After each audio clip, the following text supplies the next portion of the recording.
KNTC, and he's seeking to know from the Cabinet Secretary the state and the type and the quantity of goods being imported by corporations and individuals in the country, pre-qualified by the Kenya National Trading Corporation. Another question is, what is the procedure used by the KNTC to identify and pre-qualify companies which import the goods? And if the Cabinet Secretary, in this case Moses Kuria, could state how many were awarded business, those currently importing goods, and even indicate the type and packaging of the commodities that have been imported or were being imported during the financial years 2021, 2022, and the current financial year 2022-2023 that is drawing to a close. The Cabinet Secretary in his submissions is also expected to speak to the financial status of the Kenya National Trading Corporation and also indicate how much has been paid to respective suppliers and how much is outstanding.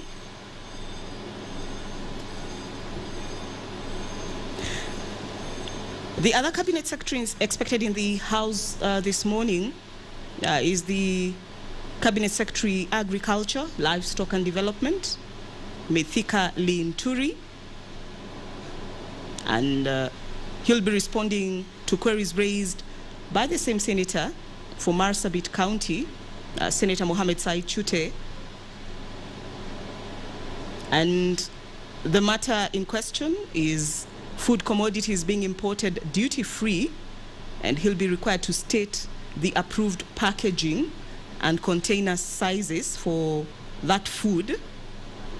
The companies that have applied for pre-qualification to import food commodities duty-free from September 2022 to June 21st, 2023, which is today, and how many of these have been issued with permits to import. Another question he's expected to respond to is how many companies have so far imported goods, and what actions will the ministry take against the pre-qualified companies which have not complied with terms of engagement. The CS Agriculture and Livestock Development will also be responding to queries that touch on climate change, specifically the Kenya Climate Smart Agriculture Project, which is funded by the World Bank to counties forming the Frontier Counties Development Council. And here it is specific, Marsabit County, and the dates are the year 2017 to date. The CS, Agriculture and Livestock Development, will also be expected to respond to the status of implementation of the programs under that project, the Kenya Climate Smart Agriculture Project, and also he will be expected to clarify whether there has been an audit of that particular project. Two other questions that are expected to be responded to this morning are from the Senator for Turkana County, Senator James Lomenen. And these ones are directed to the Cabinet Secretary Foreign and Diaspora Affairs, Dr. Alfred Mutua. And his query is the reasons for the Kenya government's inaction in assisting and expediting the release of pastoralists from Turkana County who are arrested in Uganda and charged in court martials in Moroto district in Uganda for crossing over in search of pasture during the recent drought experienced in the country.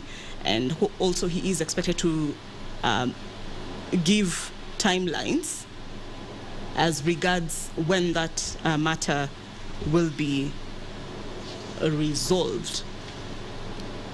Those and another query touching on the Lands, Public Works, Housing and Urban Development Ministry that is led by Zachary Njeru, that speaks to operationalization of the Samburu Land Registry that was opened in the year 2021 to enable residents of Samburu County access land registration services and issuance of title deeds. And also he is expected to say when the government will deploy a land registrar to Samburu County, seeing that they have been without that facility. If you're joining us, you're in time for live proceedings from the Senate. It is Wednesday morning. A live broadcast brought to you by the Kenya Broadcasting Corporation in conjunction with the Parliamentary Broadcasting Unit. My name is Vereso Mwanga, and on behalf of the entire crew here, I welcome you to follow this session. Good morning and enjoy.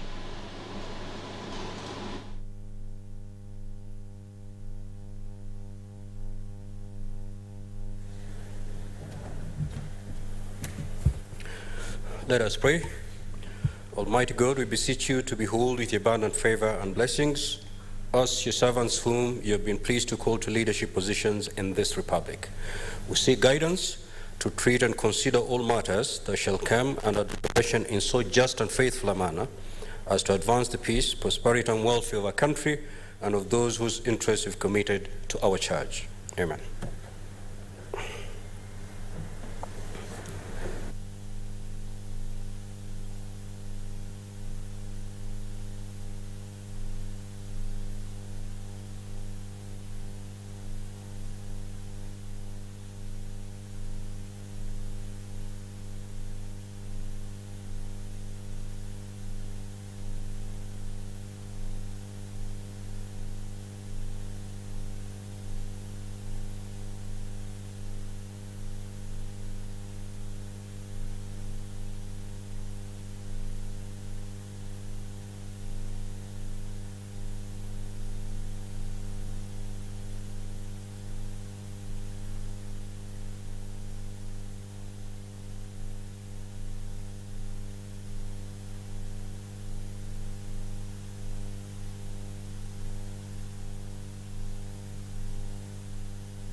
Clerk, do we have a quorum?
Order members, we do have quorum. Therefore, clerk, kindly proceed to call the first order.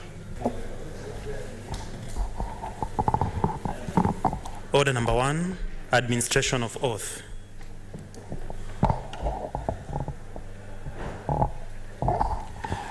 Order number 2, communication from the chair.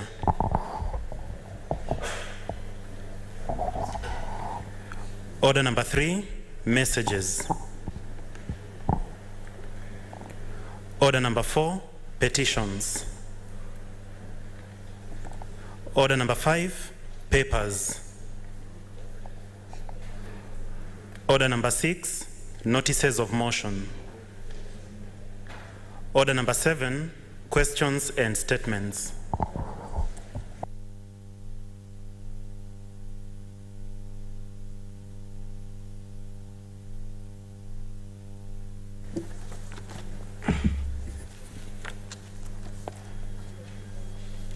Honorable members, the first question is question number 15.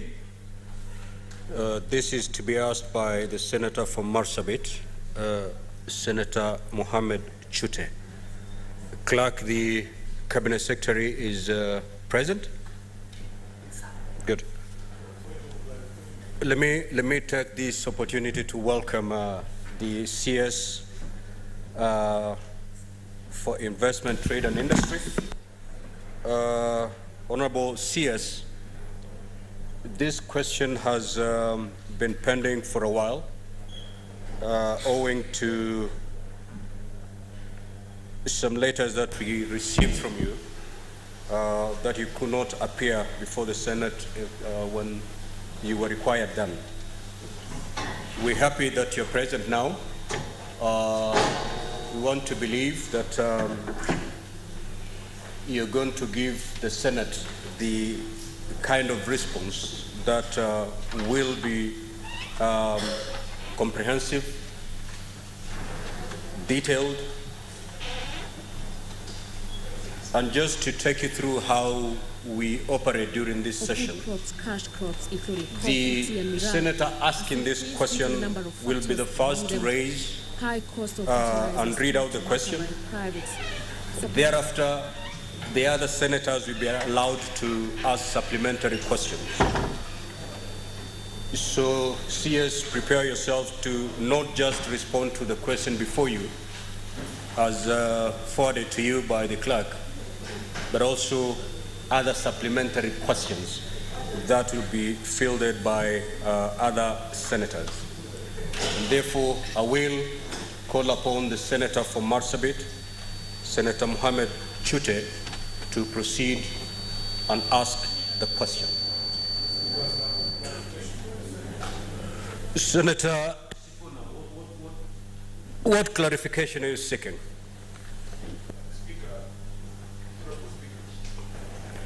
Honorable Speaker, I wanted some clarification or guidance from the chair pursuant to Standing Order number 1. Mr. Speaker, by way of information, the person listed to appear before the Senate this morning, the Honorable Cabinet Secretary for Trade, Honorable Moses Kuria, Mr. Speaker, is the subject of a censure motion that I filed in this Senate on the 19th of June 2023.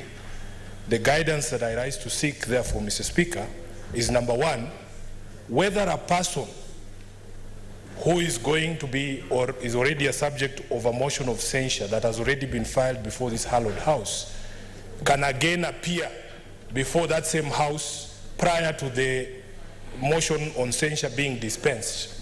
Because in my view, Mr. Speaker, that motion would be prejudiced by the appearance of that person before we have dispensed that matter before this house.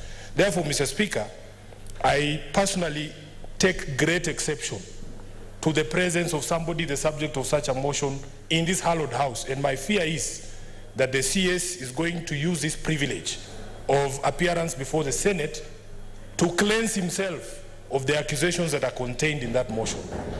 Therefore, Mr. Speaker, we in the minority side are objecting to his presence in this house, and we would seek your direction on whether or not his presence here today prior to the dispense of this motion would be prejudicial to the same motion. I thank you, Mr. Speaker. Yes, Senator Wambua.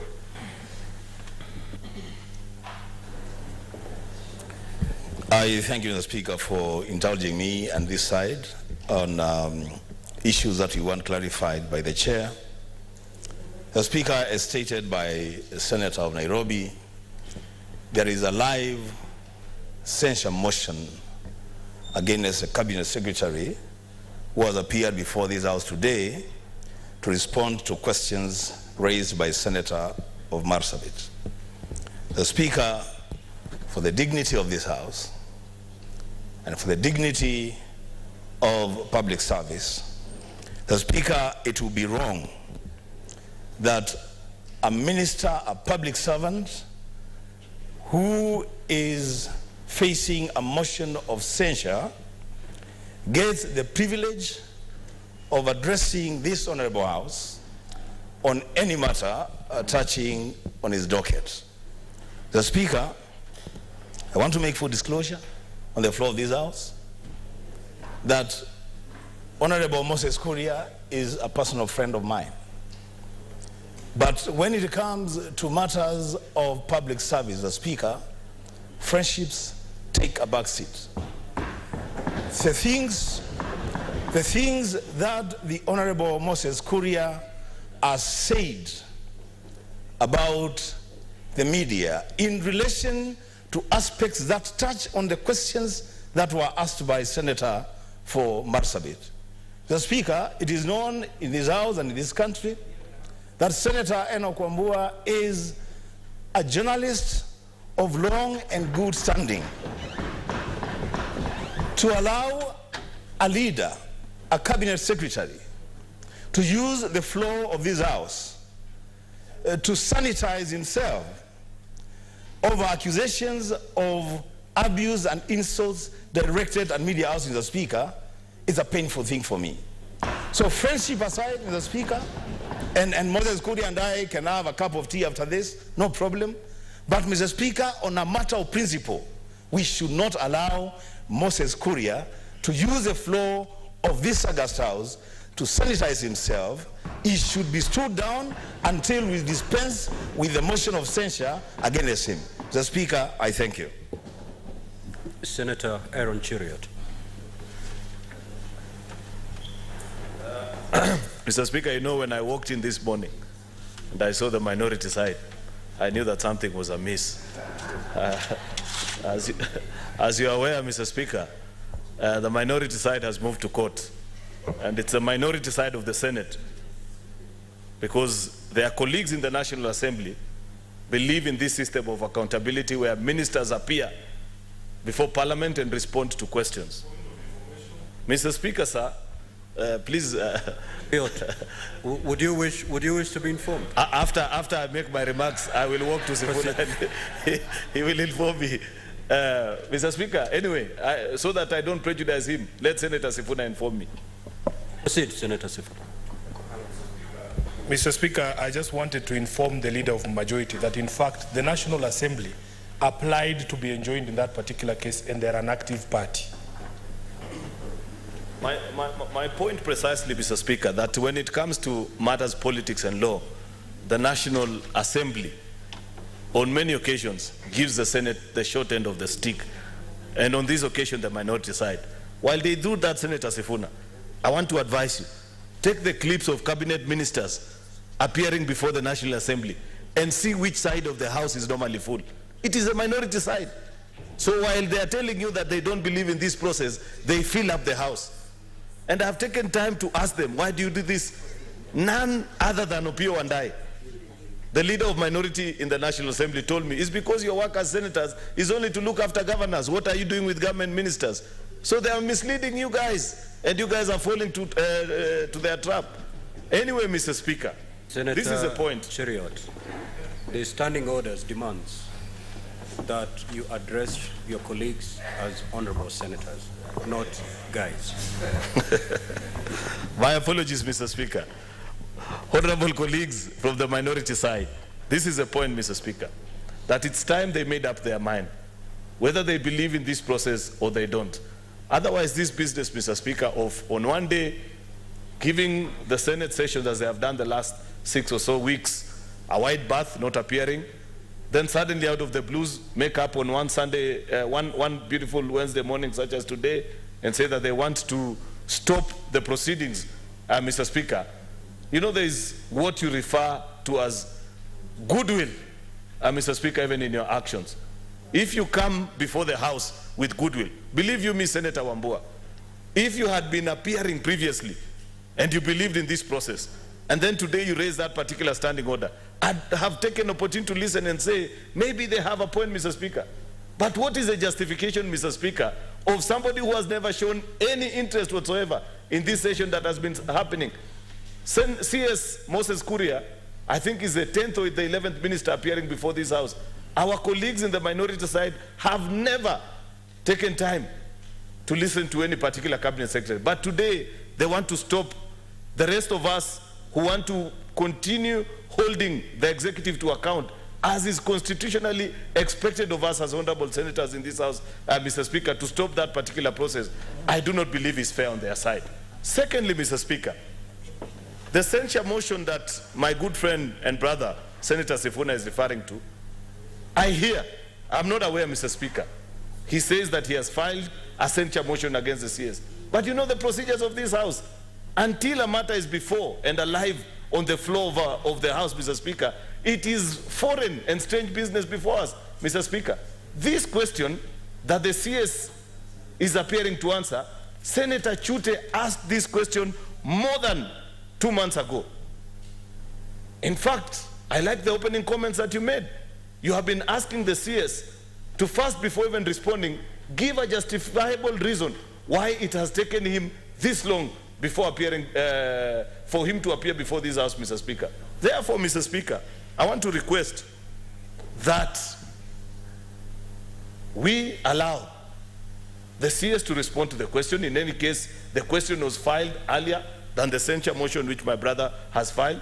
Then once the censure motion has gone through the process of approvals as laid down as per our standing orders, Mr. Speaker, we'll have an opportunity to speak to the issues that Senator Wambua, because I equally want to say a few things about the media, Mr. Speaker. I too am a trained journalist just like Senator Wambua, but I don't agree with the kind of media practice we have in this country. I am on record, Mr. Speaker. I have said that there are cartels that have taken charge of our media. And when I did that, Nation Media Group went and did a caricature interview about me for 7 good minutes on prime time, Mr. Speaker. Is that the media ethics that they taught us, Senator Wambua? That is not the kind of media practice we want in this country. Therefore, Mr. Speaker, there will be an opportunity when Senator Sifuna's motion has gone through the processes of approval, and we will all speak about the kind of press freedom that we want in our country. We want freedom that is not one-sided, that does not only apply to the side of the media when they are under attack, but when they unjustifiedly attack us using propaganda and misinformation, we say that they are under threat, Mr. Speaker. So things must follow each other. Let the good CS answer the questions that had been asked more than 2 months ago, Mr. Speaker.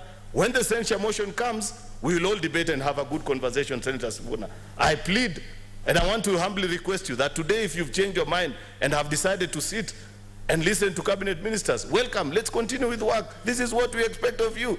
I thank you, Mr. Speaker. Senator Faki. Thank you, Mr. Speaker. I've listened to my good friend, the majority leader, saying that we have been absent from the Wednesday morning sittings when cabinet ministers are appearing before this House. Mr. Speaker, sir, the record will show that most members do attend those sittings. But because the issues that are being addressed are not of our concern, we normally do not sit in the chamber. As when the majority leader also, he may sit here, go back to his office, do something, then come back. That doesn't mean that we don't sit in this chamber. So I just want to remind him that we normally appear whenever there is business that concerns our side of the House. Yeah. So what we are saying is that we'll be here whenever we are required to be here. But we shall not be allowed to sit here. We cannot sit here when we do not want to sit. Thank you, Mr. Speaker.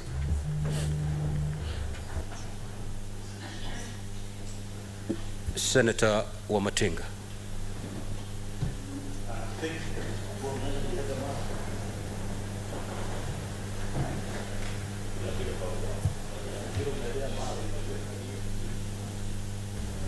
Thank you very much, Mr. Speaker, sir.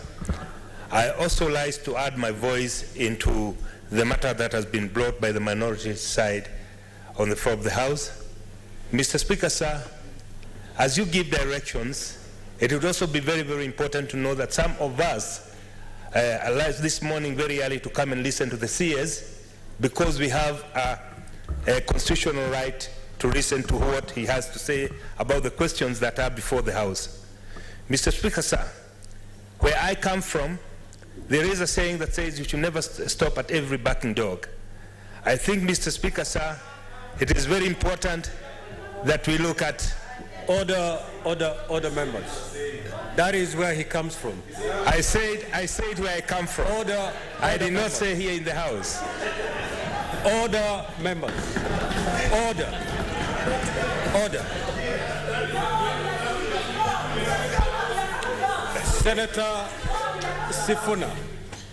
Senator Sifuna, you know, if you want to raise a point of order, you know exactly what to do. Then keep mum and do exactly that. Please. Thank you very much, Mr. Speaker, sir. I was only saying it's important to listen to the CS because that is what brought us here. Thank you, Mr. Speaker.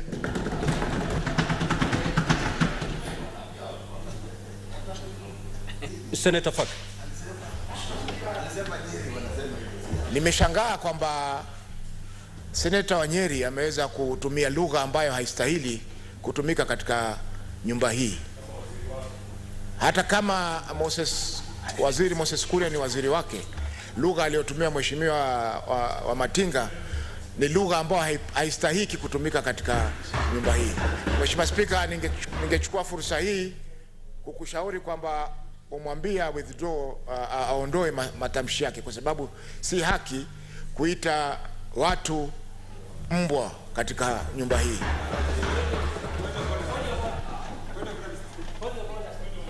Order, honorable senators. I think I have given enough time for members to make interventions on the point of clarification that Senator Sifuna was seeking.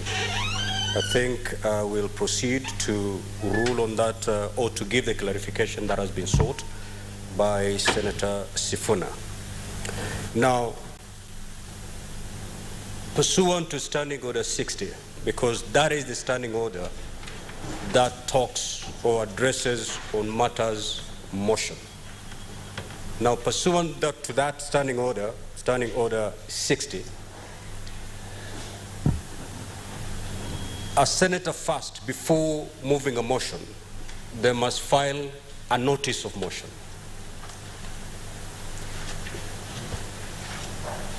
And before you move that notice of motion, the first thing you do is to take to the clerk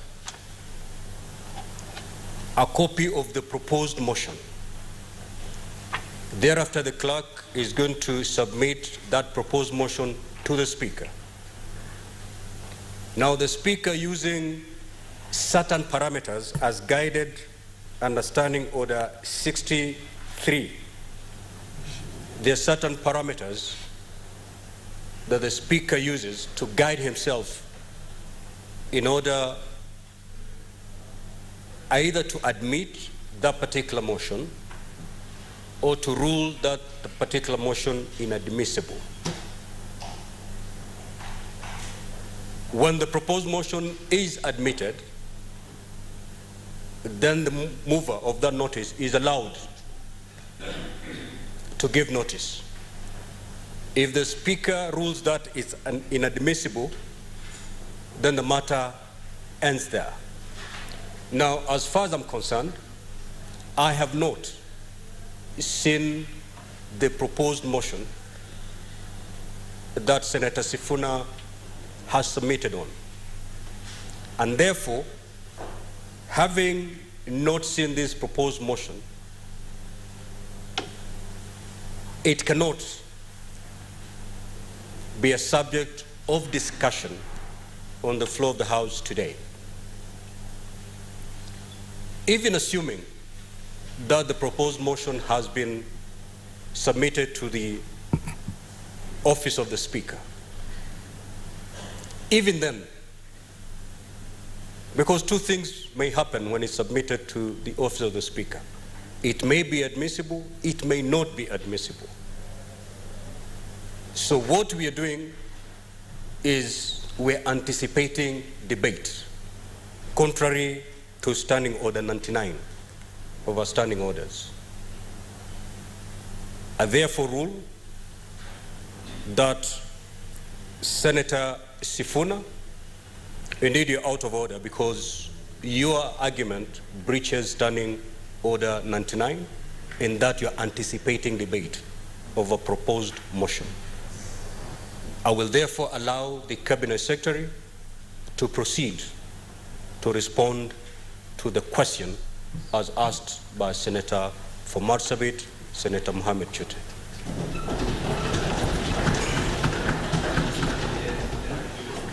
Senator Mohamed Chute, proceed to ask.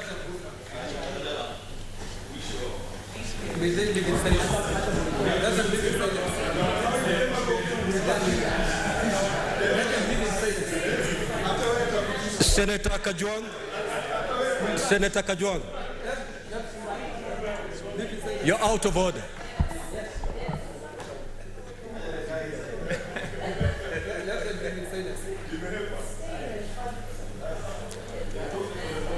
Proceed, Senator Chute. Thank you very much, Honorable Speaker. Let me thank Honorable CS for appearing before this August House today. My questions are, A, could the Cabinet Secretary state the type and quantity of goods being imported by corporations and individuals pre-qualified by the Kenya National Trading Corporation, KNTC? Question B, Mr. Speaker, what is the procedure used by KNTC to identify and pre-qualify companies which import goods? And could the Cabinet Secretary state how many were awarded business, those currently importing goods, and indicate the type and packaging of these commodities being imported during financial year 2021-2022 and financial year 2022-2023. C, Mr. Speaker, could the Cabinet Secretary disclose the financial state of KNTC and also indicate how much has been paid to the respective suppliers and how much is outstanding? What is your point of order, Senator Wambua?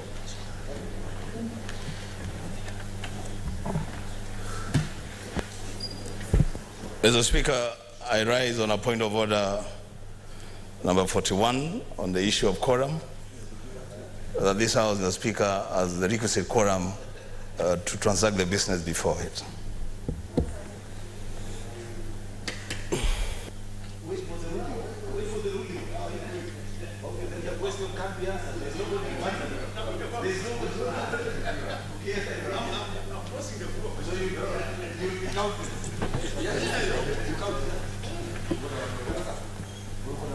Sergeant at Arms, I'm informed that we do not have quorum. Kindly ring the bell for 10 minutes.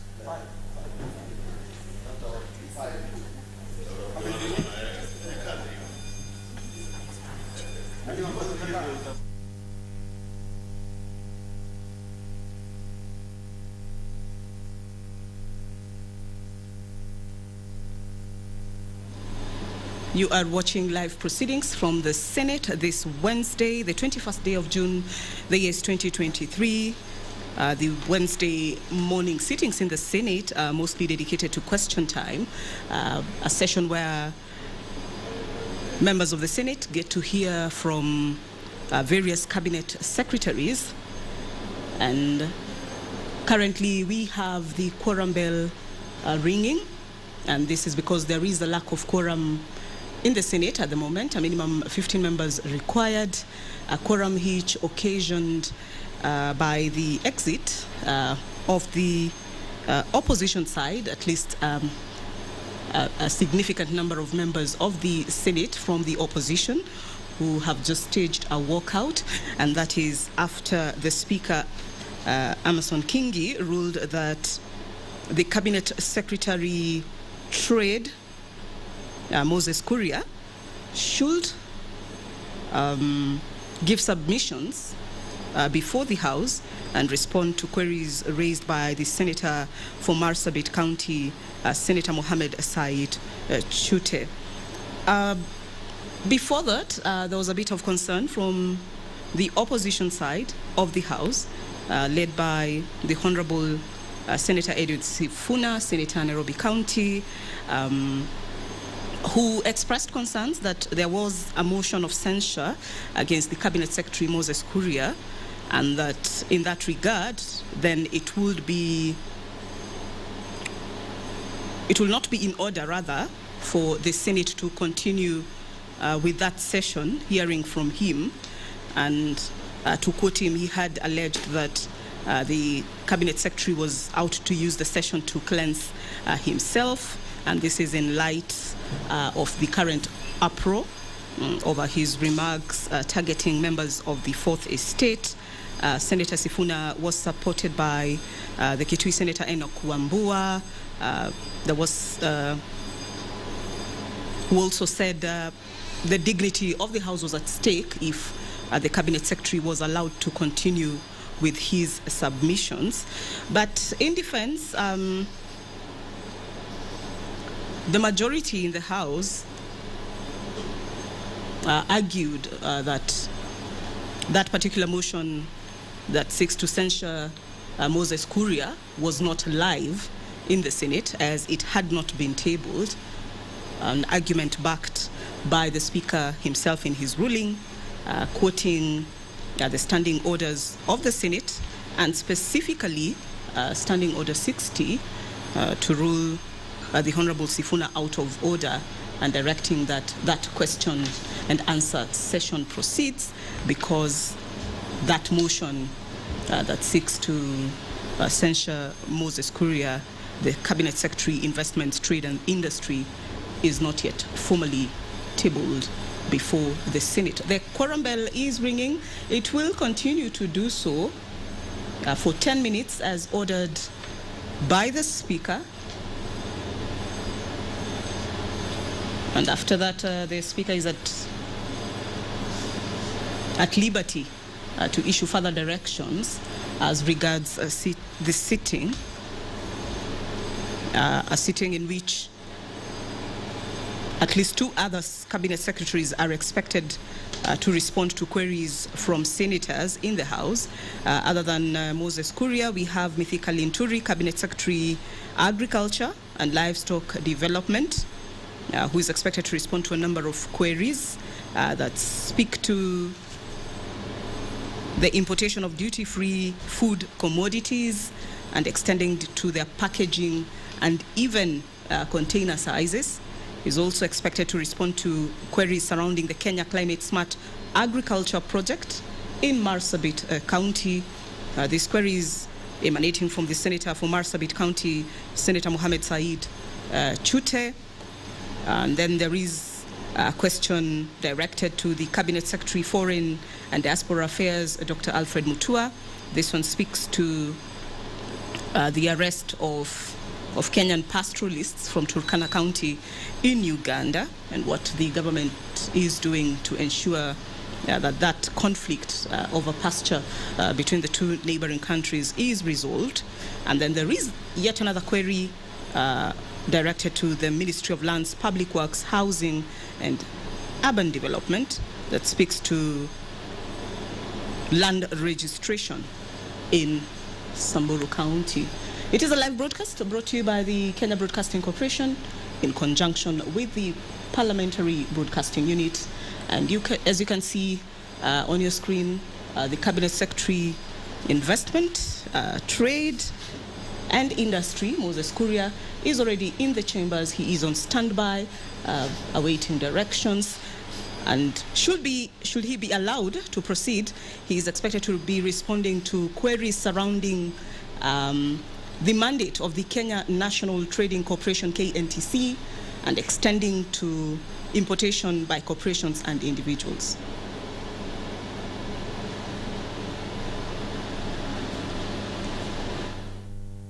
So that we proceed with the order that is before us. Senator Chute, you may proceed.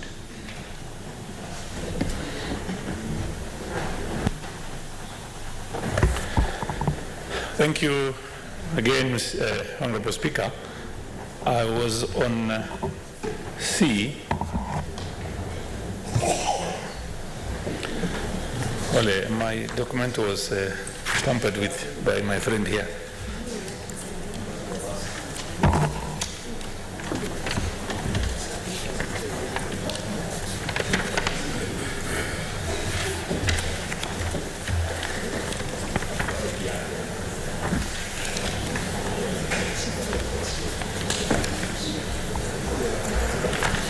Yeah, thank you, Mr. Speaker. I was on C when I was interrupted. The C reads, could the Cabinet Secretary disclose the financial state of KNTC and also indicate how much has been paid to the respective suppliers and how much is outstanding? Thank you very much, Honorable Speaker.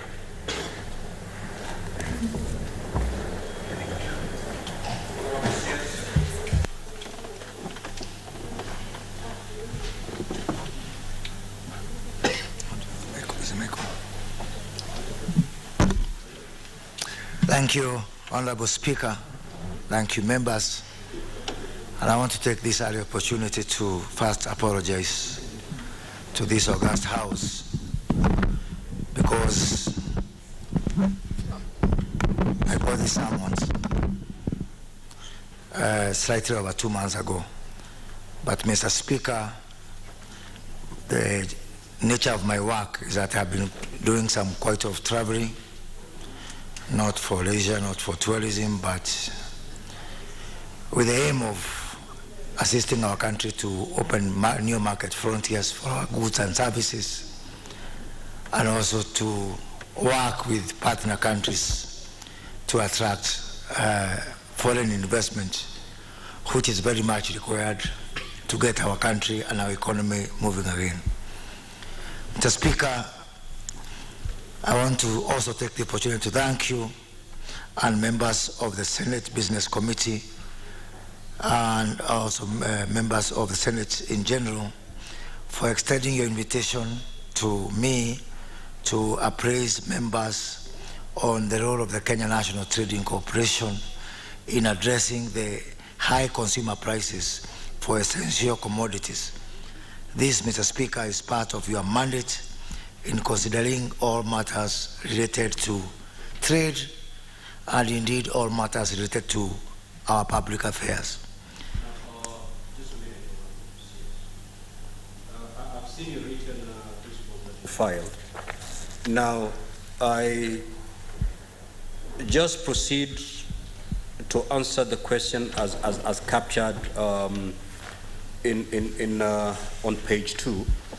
Use the introduction as your reference notes, but go straight away to question 15, as you have done very well in your response, and then use that introduction as a part of your reference notes, so that we save on time. Thank you, Mr. Speaker. Mr. Speaker, on the question of the type and quantity of goods being imported by the corporation and individuals pre-qualified by the Kenya National Trading Corporation, KNTC, I would like to respond as follows. KNTC is currently dealing with the importation of 4 products, namely fertilizers, rice, beans, and cooking oil or edible oil. The corporation has pre-qualified the following suppliers for the supply of various commodities as stipulated before. Number 1 is Ramal Commodities Trading Corporation, DDMC, Standard Petroleum, Makram Imports and Exports, Pulma Holdings, Multi Commodities FZC, Shehena Commodity, Chalma Holdings, Evertech General Trading, Enterprise Supplies Limited, Loan Trading FCE, and Fast Quality Suppliers Limited. The public procurement, turning to B, what is the procedure used by KNTC to identify and pre-qualify companies which import the goods? Mr. Speaker, the Public Procurement Regulatory Authority, PPRA, through its letter to the National Treasury, reference as captioned in the document, dated the 18th of November 2022, confirmed that procurement for commodities and items for normal business trading do not constitute procurement in the meaning construed under Section 2 of the Public Procurement and Disposal Act of 2022. KNTC's procurement is organized in two sets. For internal use and consumption, the transaction will be subject to the Public Procurement and Asset Disposal Law. Transactions for trading items are progressed outside the Public Procurement and Asset Disposal framework with proper financing and accounting procedures put in place.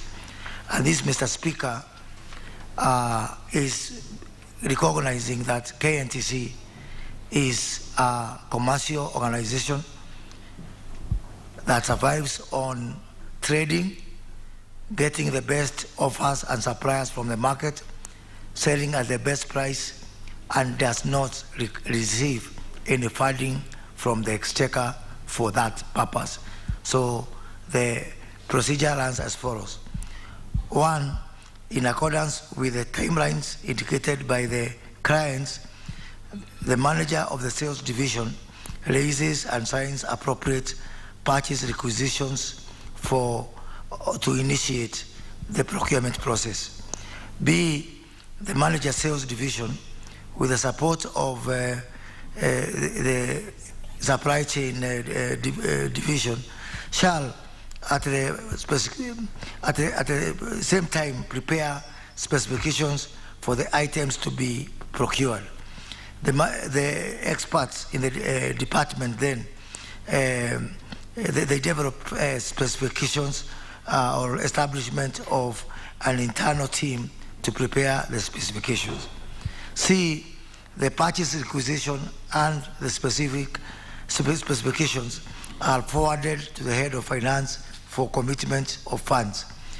D, upon commitment of funds by finance, the procurement requisition and specifications, including any other relevant information, is then submitted to the managing director for approval.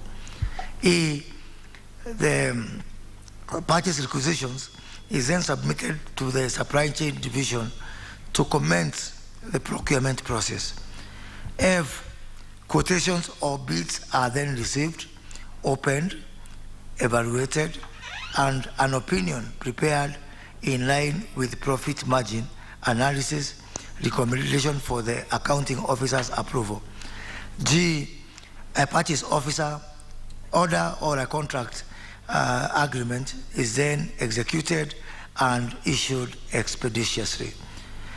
Then the manager of the supply chain division liaises with suppliers and on the delivery schedules for the supplies, of ensuring smooth working of the ad hoc inspection and acceptance team. Only trading items that meet the corporation's requirement are accepted and taken on charge.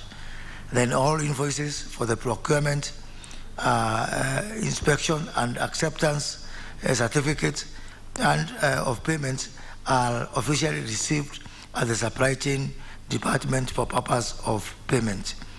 And then we have got an annexure there which Honorable Speaker can be referred to for more details.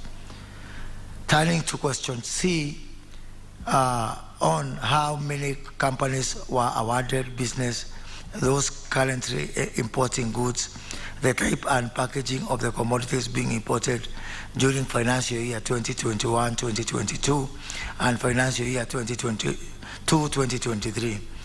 KNTC engaged 11 suppliers for the various commodities in financial year 2022-2023 as tabulated in Annex 15B. KNTC was not dealing with importation of commodities in the year 2021-2022. Mr. Speaker, on the financial state of KNTC, how much has been paid to the respective suppliers and how much is outstanding. The corporation relies on internally generated revenue to finance its operations. As a corporation that relies on internally generated funds from selling of goods or at minimal profit, we are constantly trying to balance between maintaining low prices for our customers while generating enough income to cover our administrative costs. The financial status of KNTC reflects this delicate balance as we strive to keep our prices affordable without compromising the quality of our products or the financial sustainability of the corporation. Mr. Speaker, the financial performance for KNTC over the past years is contained in that table, and you shall see that in terms of net income, 2022-2023 is at 67 million. The previous year was 96 million. That is 2021-2022, and in terms of recurrent revenue, as we speak, we are at 359 million Kenya shillings, down from 405 million in the preceding year. Amount paid to respective suppliers and balances outstanding. KNTC has procured imported commodities valued at Kenya shillings 22.2 billion as of 30th of April 2023. Commodities worth Kenya shillings 4.8 billion has been delivered. No payments have been made to date to the suppliers since the letters of credit are yet to mature. It must be remembered, Mr. Speaker, that business of the kind of type business you're talking here does not happen by direct cash payment or transfers. It happens by LCs. So it is only as and when the LC matures that the payments become due. Therefore, Mr. Speaker, giving the corporation time to be able to sell the products in the market, and that's why they use this instrument to be able to extend that time. But be as it may, as we speak, that the value of goods delivered so far is Kenya shillings 4.8 billion. And Mr. Speaker, I will refer you to Annex 15C2 for the detailed breakdown of procured imported commodities and the status for supplier payments. Thank you, Mr. Speaker. Thank you, Honourable CS. C7A, the Senator asking the main question, the primary question, has the opportunity to ask two other supplementary questions. Now, Senator Chute, you may elect to ask them at once, or you may elect to ask one and thereafter allow your colleagues to ask supplementary questions, and then you come in the last.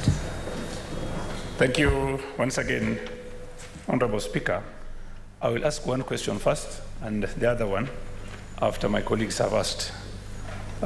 My question, Mr. Speaker, to the CS is there is a list of pre-qualified suppliers for the supply of goods, Annex 15A. If you look at 22 pre-qualified entities, there is a supplier by the name First Quality Supplies Limited, who supplied 25 metric tons of fertilizer not listed in the 22 pre-qualified suppliers.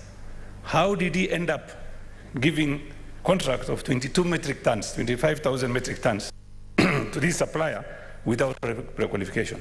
Thank you. Honorable Sears.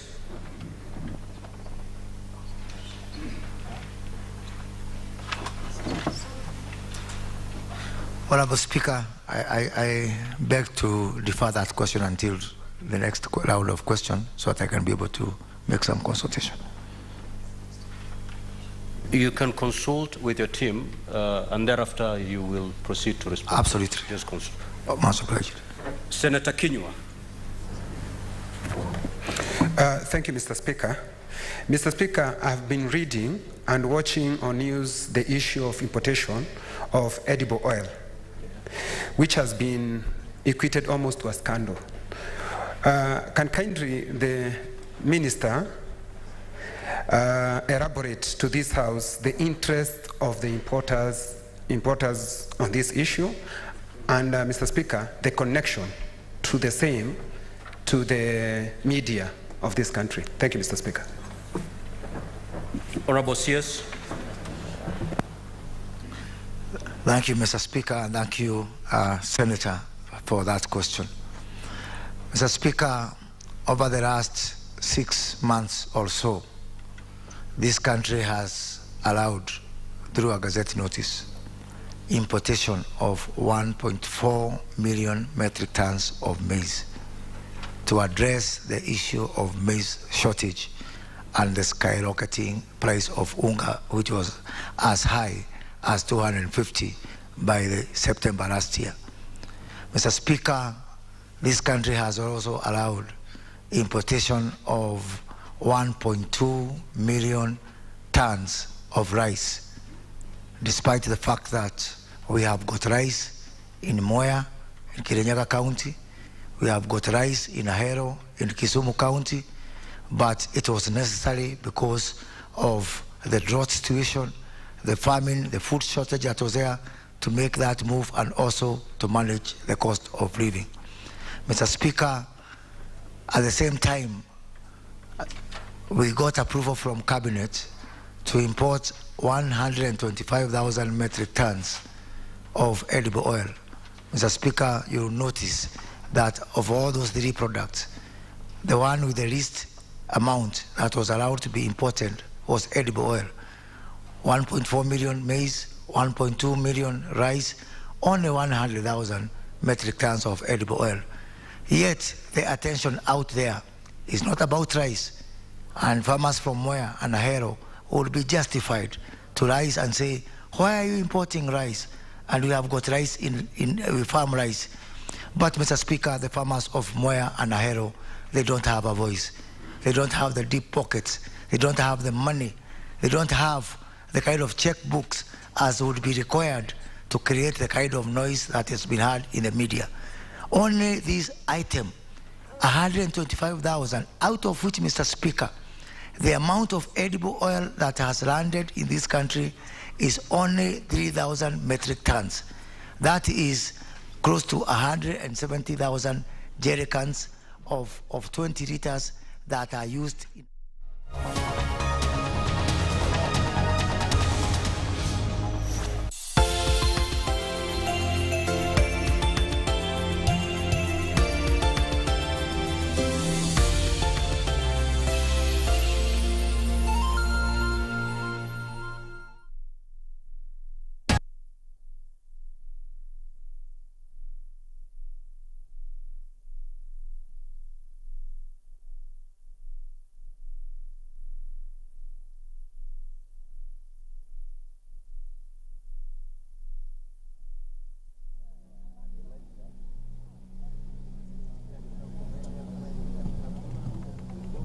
And now we'll have His Excellency the President's flag off.